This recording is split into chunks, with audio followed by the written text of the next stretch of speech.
people. Okay. Hello, my name is Wendy Runyons, and I'll be talking to you today about child poverty.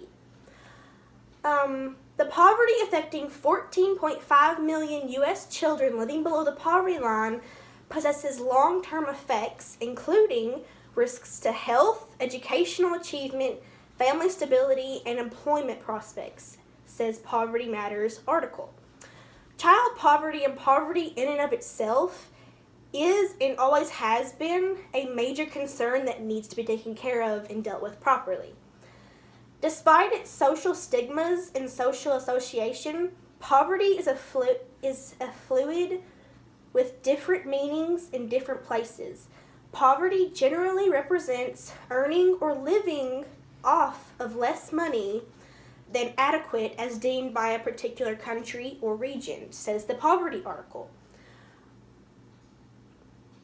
I'll be discussing the attributing problems and all the problems that go along with child poverty, the effect and effects of child poverty, solution, and the reactions of child poverty. The problem, child poverty. Most children who are in child poverty are below the age of 18 or 18. They have incomes, or their families have incomes, below the set poverty line.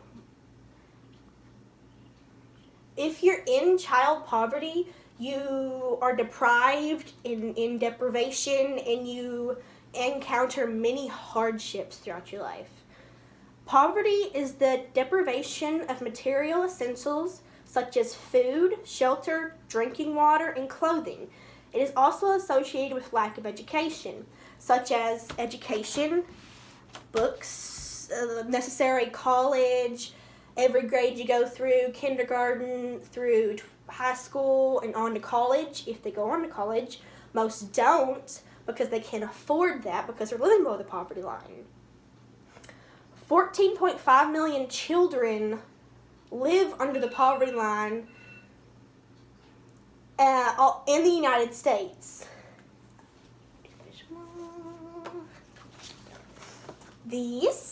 Why are so many U.S. children poor? Child poverty increased in the past 35 years primarily because of the following national trends. The first trend, decreased real value of wages earned by lower educated workers. Income transfer programs like welfare, TANF, support has decreased in real value.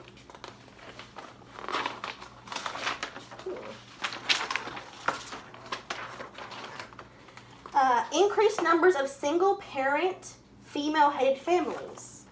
Those are the top problems as to why all these children are living in poverty. Early researchers understood poverty as the lack of physical provisions for sustaining life, but it is now defined in relation to citizenship and whether individuals can participate in and contribute to the life of their community, says the child poverty article. The statistics for this, in the United States, there's 22% of all children living in poverty. In Canada and Australia, there's 14%.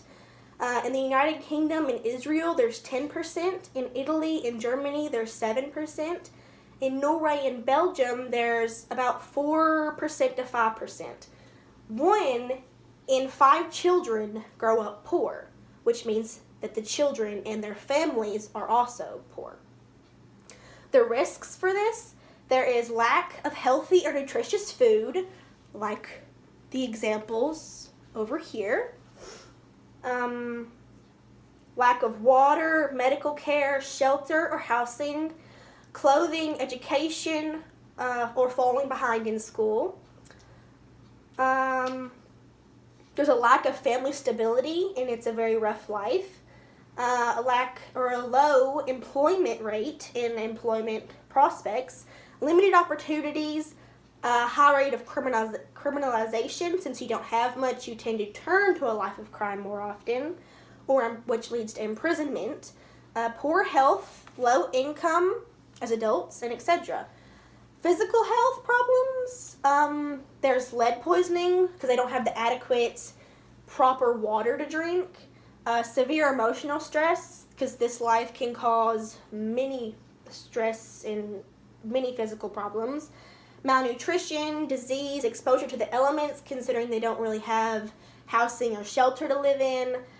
Greatly increased death rates due to this, and low birth weights for women who are pregnant during the time that they are living in poverty, and etc. These people whose lack of material, culture, and social resources exclude them from the minimum acceptable way of life, which is how most people live in the United States, which I got from the child poverty article. The solution that I came up with would be certain programs that would help, like possibly the government helping with education, but the people would have to have initiative and willpower in the first place before the government would have to help them. The government can also help from education, but with also jobs. They can help provide jobs in certain areas that are more affected. The people will also need to learn how to stand on their own 2 feet and how to support themselves so the government doesn't have to support them all the time. They can help them in the beginning, but then they need to learn to do it by themselves. And that goes along with the education. You can also learn trades, so it would be easier. So if you don't want to go to college, you can learn a trade and you'll still get a job and make money and support yourself and your children and your family. Lyndon Johnson, when he was a president, he came up with a program. It was War on Poverty. He did this to decrease the poverty. He decreased it from, I think, 30% to at least 22% during his presidency.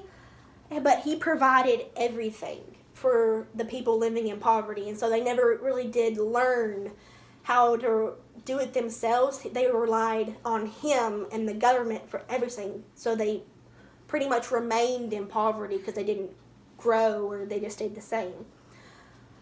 We need to help them in these programs. We need to help them to a certain point and then let them, the people living in poverty, take over and control their lives so they can learn how to live that way. And so if they hit a hard time or a rough patch, they can bounce back and get back at the normal above poverty line instead of going back below the poverty line.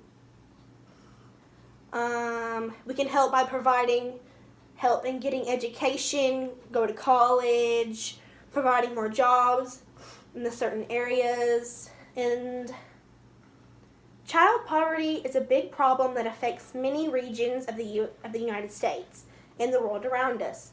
Yes, it needs to be done away with, but in a mannerly, organized, well-thought-out plan and process, a well-thought-out way of doing it instead of just jumping in and just giving them everything that they need because they're not going to learn anything that way.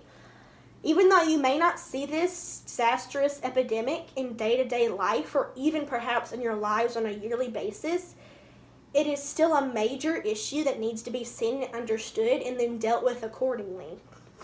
So now I leave it to you. Do you agree with my previous statements on this hot and important issue that affects our world today? Or do you feel that everything is fine and needs to be left the way it is in society and in politics? No change. What do you think?